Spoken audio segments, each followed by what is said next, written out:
long-term sustainment, functioning without supply lines.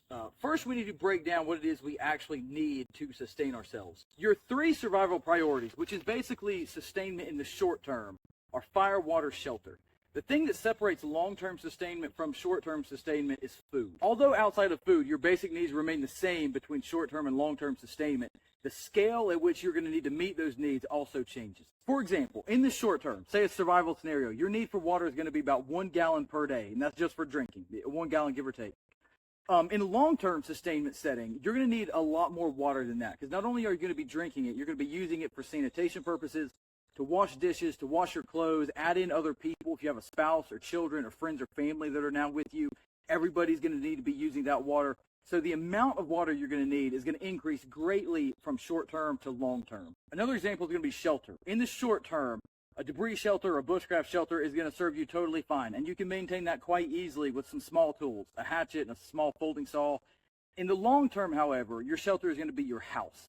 And you're still going to need to maintain that structure. So that's when you're going to move into much larger hand-operated tools like crosscut saws, tools for timber framing, because you're still going to need to maintain and sustain that shelter during that time period. So the scale at which these things start to operate increases greatly when you move into the long term. Before I go any further, let me lay a little bit of context for where I'm coming from with this video.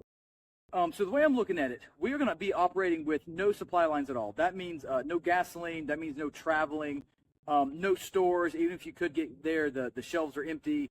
There's no electricity. So we're completely cut off from modern conveniences. In that scenario, how do we now sustain ourselves? So how I'm going to break this down is your survival priorities. Like I said before, your physiological needs stay the same. You need fire, water, shelter. But the scale at which you need to meet those is what's going to be different. So let's break those down. But let's start with fire. Why do we need fire? What does it do for us in the context of long-term sustainment? Well, fire emits heat in the form of long-wave radiation, and that heat is what we need. You use heat every single day, and you probably don't even think about it. This is things like your furnace and your HVAC system, your hot water heater, your microwave, your stove, your oven. So you are constantly using heat that is generated by electricity. You're still going to need that heat even when electricity is gone, and that is where fire comes into play. You can use fire or that heat that it generates to cook your food, to purify your water, to provide warmth, to provide light. You can use it to make other tools through a burnout process or through steam bending. But mostly what you're probably going to be using it for is cooking your food, providing warmth, and providing light when all electricity is gone. If you have a fireplace or a wood stove in your home, then you are way ahead of the game as far as this goes. If you don't, it's okay, though. You can still work around it by having fires set up outside for you to accomplish these tasks. So what are some ways that we can set ourselves up to create fire long term? Well, obviously, when people think about fire, think about a lighter. And lighters are great. You should carry one in your pocket every single day. It gives you open flame, and it's really easy to use. But the problem with this is quite the finite resource. It could run out of fuel. You could break these and lose all the fuel. You only have so many strikes and so many fires you're going to start with this. Moving to a ferro rod, this is going to give you thousands of fires. If you guys don't know about this stuff, it's ferrocerium metal. It's a mixture of different metals that throws sparks when you scrape it. So this is going to give you a lot of fires that you can use long term. But this is still a finite resource. Although you're going to start thousands of fires with it, it will eventually run out. Something better is a flint and steel kit. Although this steel striker technically is still a finite resource, it's going to outlive you and your grandchildren, and they're still going to be using it.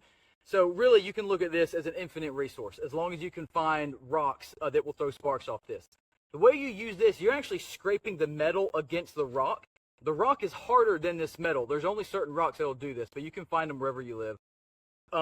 This is going to scrape metal shavings off of this steel striker. Those metal shavings is what you're going to use to ignite something. Let me see if you guys can see this. You should be able to see those sparks.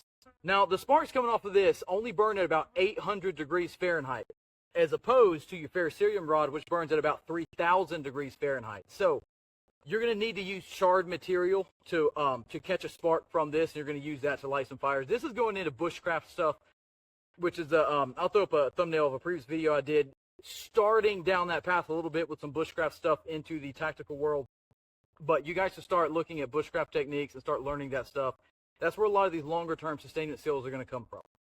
So the last option I'm going to show you guys is a magnifying glass. So this truly is an infinite resource because you're just using the sun. As long as the sun is out and it's bright, you can use this magnifying glass to start fires, just like you used to do as a kid when you'd burn ants in the driveway or whatever.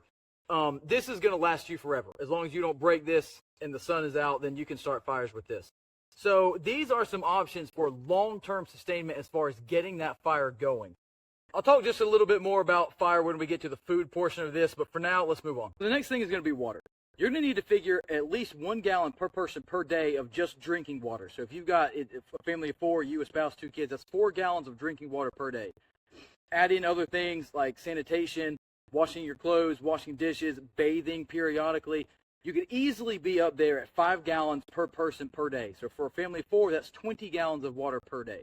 Now, yes, you should ration water as much as possible, but we're talking about actually living life here for the long term, months or years. We're not talking about you being tough, going out into the field for 5 or 7 days, accomplish a mission, and come back and then jump in the shower.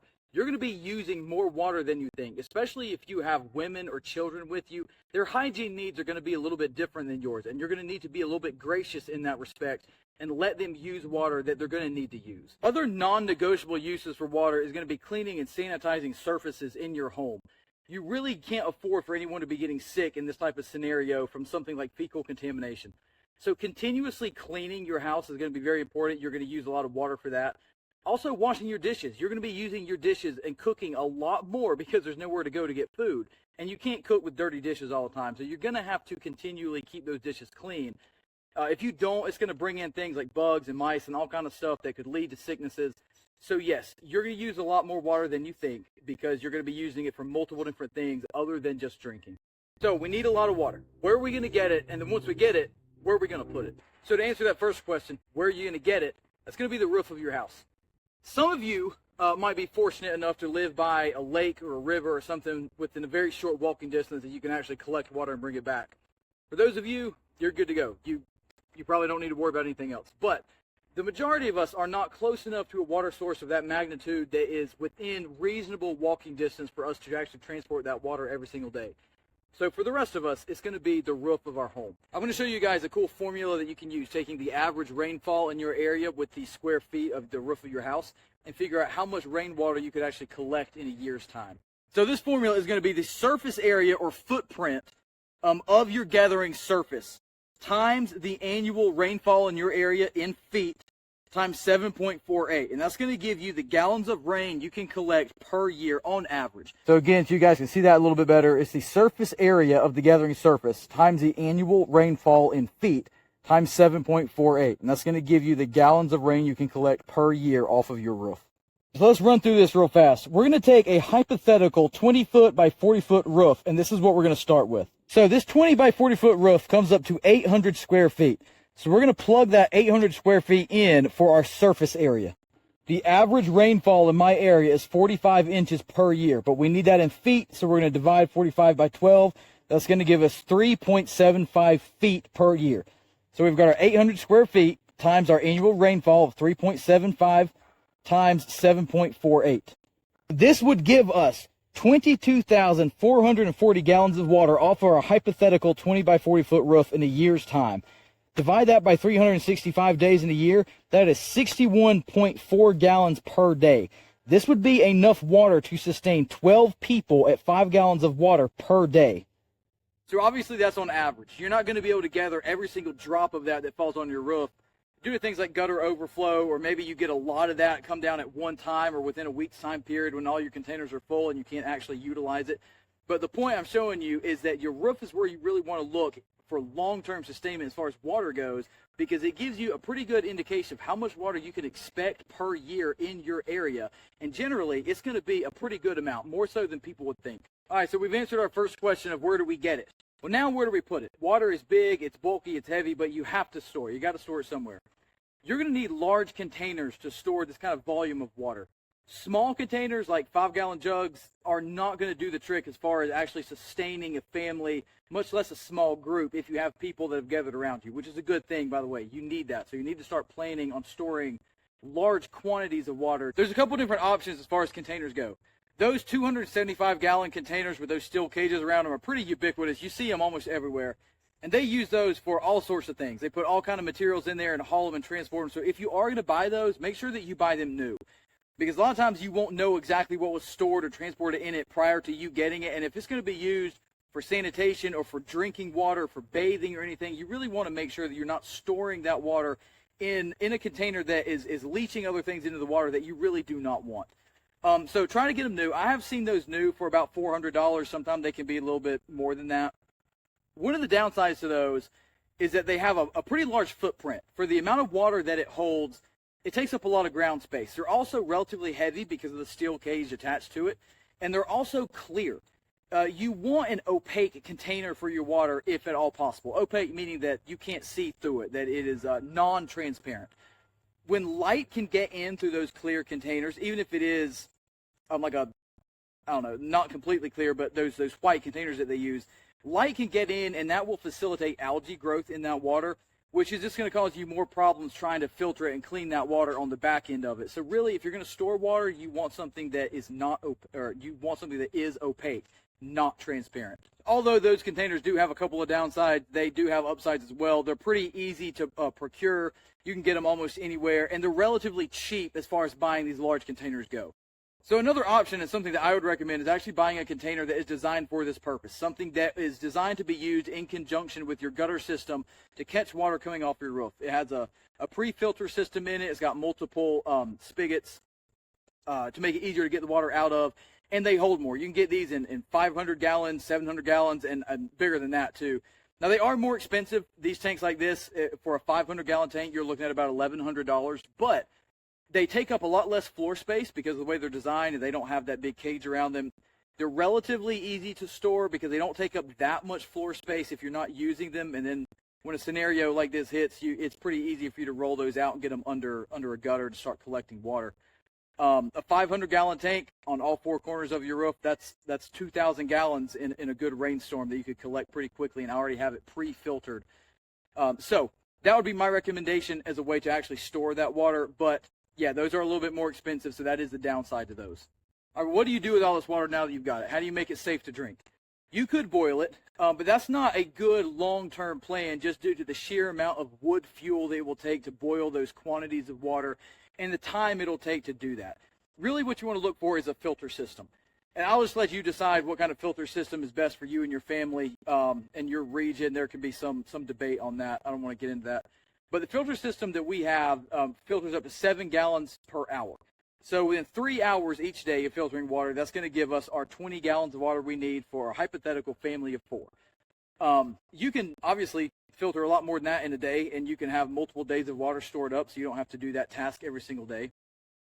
But you need to have some way to actually make that water clean and potable once you've collected it, because you can't just drink it straight off your roof. So a filter system is going to be the last step in that process. Just to drive that last point home a little bit, don't think that because you have camping filters like this Grail bottle or something that you're set as far as filtering your water goes. This is great on a short-term individual scale, but when you're needing to filter 20, 40, or 60 gallons of water per day for like a large group of people, this is not going to cut it. You need something that can actually filter and hold multiple gallons at a time. So moving on to shelter. Instead of our debris hut in the woods for the short term, our shelter long term is going to be our home. Well, what does this shelter do for us in this long-term sustainment scenario? Well, it protects us from the elements. It protects us from wildlife and from people. It gives us a safe place to store our supplies, and it also gives us a home base to operate out of. For our shelter to continue to function and provide us with those benefits, we need to be able to maintain or sustain that shelter. Sustainment of our shelter or our home means taking care of it. In context of being able to take care of or repair our home with no supply lines, this is where hand tools, large-scale hand tools, comes in, and the knowledge and ability to use those tools. Now, I'm not just talking about a hammer and nails. Those are important. You should have those. But I'm actually talking about tools on a large scale that will allow you to harvest raw material and then actually create the materials you need for the repairs. When you can't just drive to Lowe's and buy a 6x6 post to replace one of your house that just broke, do you have the ability, both knowledge and tools, to actually go out into the woods, harvest raw material, create a 6x6 post, and then install it at your house? That's what I'm talking about when I say sustainment of your shelter. The ability to make structural repairs to your home without any prefabricated materials or electricity. There are 5 different categories of tools that I kind of want to hit on here. The first one is going to be axes. So there are 3 basic axes that I would recommend. The first is just a felling axe. This is actually an old head I found from an antique store. I cleaned it up and hung it on a 32-inch straight handle. I love this thing. But just a basic felling axe. This is going to allow you to drop large trees, to limb large trees, and really to start that processing down of that large material into usable pieces. The next is going to be a splitting axe or a maul. If you get a splitting maul, usually those have a hardened pole that you can use to drive steel wedges. That's going to be the difference between a splitting axe and a splitting maul.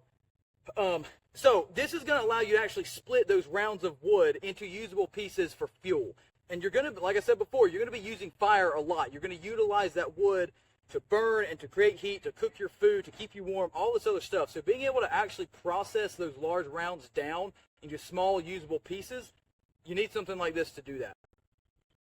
Lastly, it's going to be a hewing axe. This is probably something not a lot of people have or even know how to use.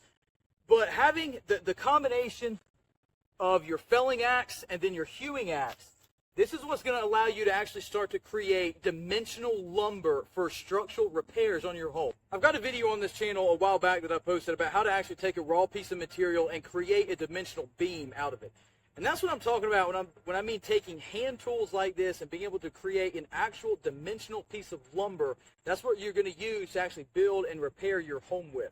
So a hewing axe is a very invaluable piece of equipment when it comes to accomplishing that. So the next category of tools is going to be crosscut saws. I got a couple of examples here for you.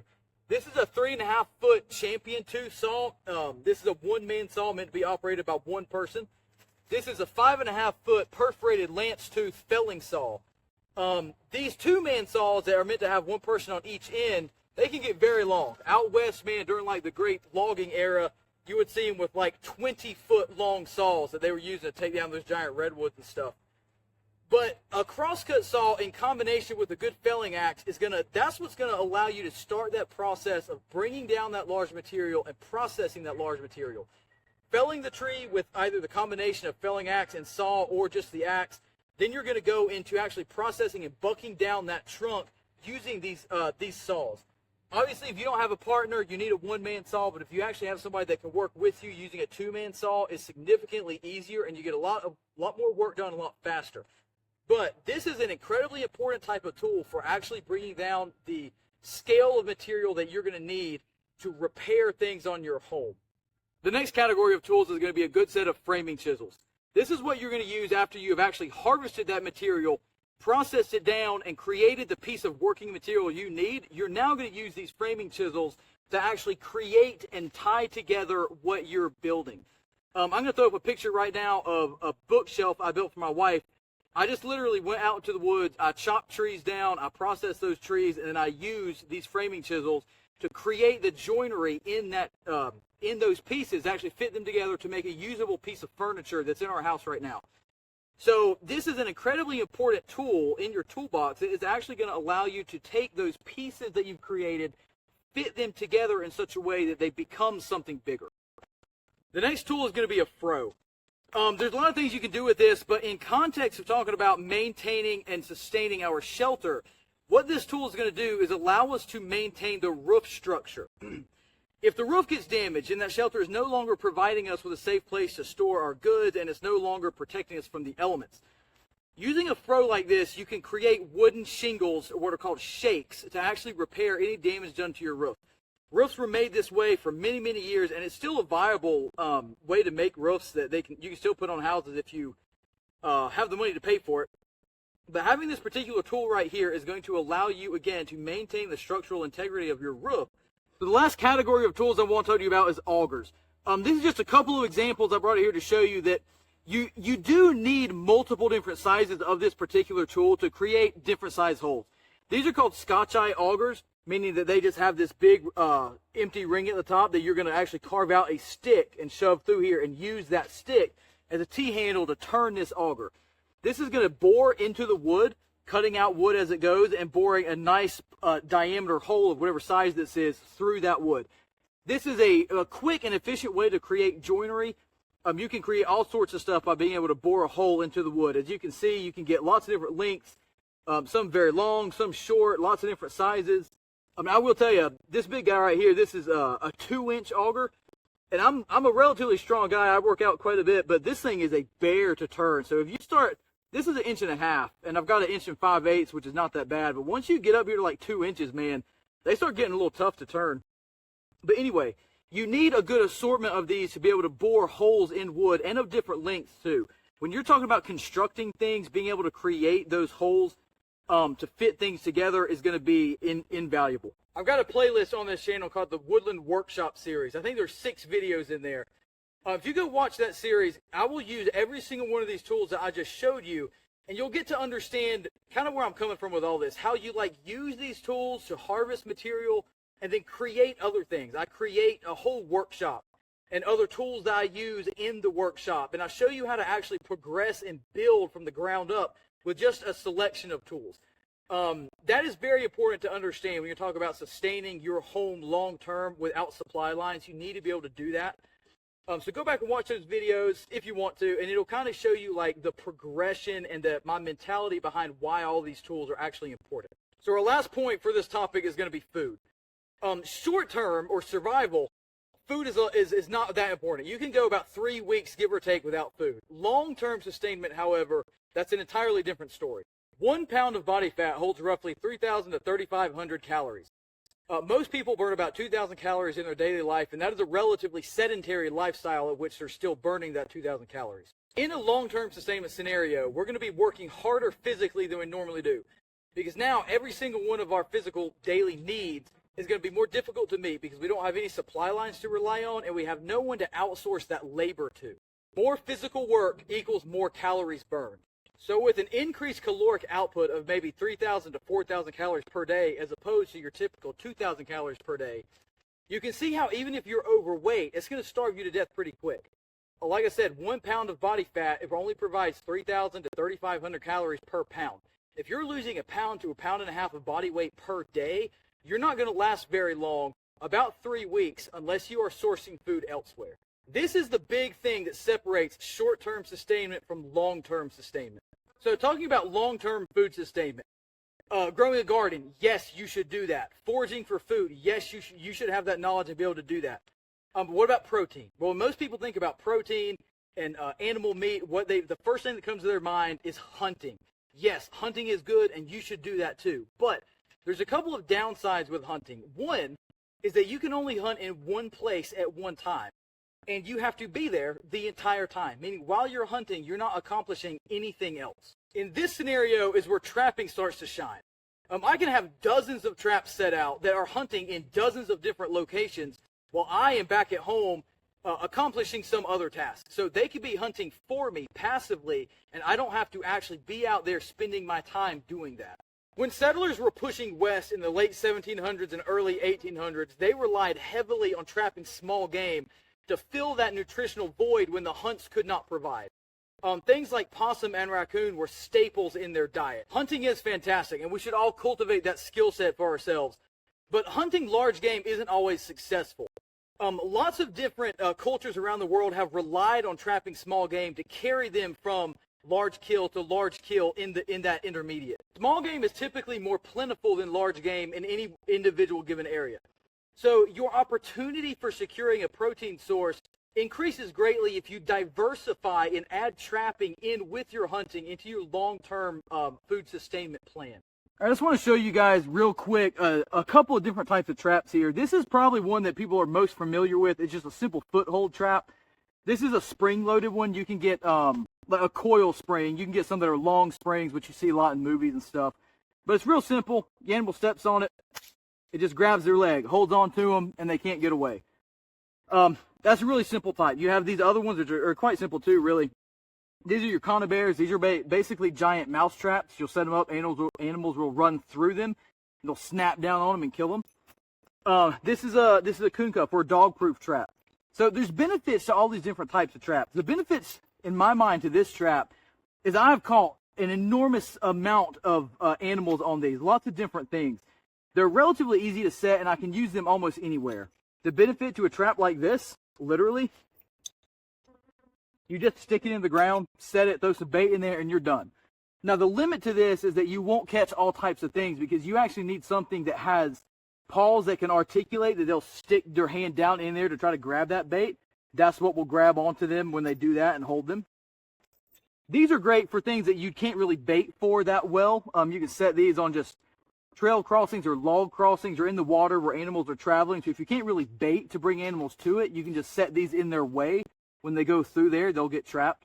So lots of different options, lots of different diversity in how to trap for animals and animals you can trap for. So this is just a real quick rundown of some basic trap types. Also keep in mind that trapping is not just for small game. You can trap large game as well. Bear trapping used to be a really big thing back in the day. The only state in the union that still allows bear trapping is Maine, and that's with certain types of traps and certain types of rules surrounding it. But you can still buy bear traps online. I'll throw a picture up right now of one. You can order them. Now, they're pretty expensive. They're like $400 to $600 for a bear trap, but you can get these bear traps that are hold like grizzly bears. In Scandinavia, they used to trap moose by setting up a large snare between two trees, the same way that we would use to snare rabbits now. Just a large circle of a snare in between two trees on a moose trail. When they would walk through, they would get their head in it, and they would be trapped for the hunters to come back the next morning. They would use a thick, heavy rope or leather cord to do that. Also, almost everywhere around the world that has had boar or wild pig uses pit traps for these pigs. It's basically just a large pit in the ground that sometimes they'll put sharp sticks in the bottom. So when these pigs run through, they'll just fall in the hole. Sometimes they'll skewer themselves and kill themselves, or sometimes they'll just be there waiting for the people to come back the next morning. So lots of different trap types just scaled up to a large scale to trap these larger animals. It's still a viable technique. So once you've secured that meat and you have that animal, well, then you're going to need fire to cook it. Because if we have no electricity, then we have no way to generate heat other than fire. So that goes back to our first point of creating fire. That also goes into our shelter with our tools, being able to actually process wood so that we have fuel wood to burn to create that fire. So you can see how this list of priorities really starts to integrate with itself, and one becomes just as important as the other as far as keeping you sustained long term. As far as the cooking aspect goes, if you have not ever practiced cooking over a open flame or coals and using a live fire to do it, it's going to take a little bit of trial and error. I do have another video previously on this channel building the hunter trapper cooking fire, where I'll try to give you guys some tips so that at least you can have that theoretical knowledge. So if you ever have to go out and cook over a fire, you'll kind of have a good starting point of how to do that. So you can watch that video if you want. So that's going to be about it, guys. Thanks for staying with me. There's a lot more to be said on all of these topics, but this is just a short YouTube video, and I don't want to bore you guys to death with like a 5-hour-long video. So I hope you enjoyed it. If there's any of this stuff that you would like me to expound on a little bit further, then you can just drop that down in the comments, and I'll do what I can for you. So thank you.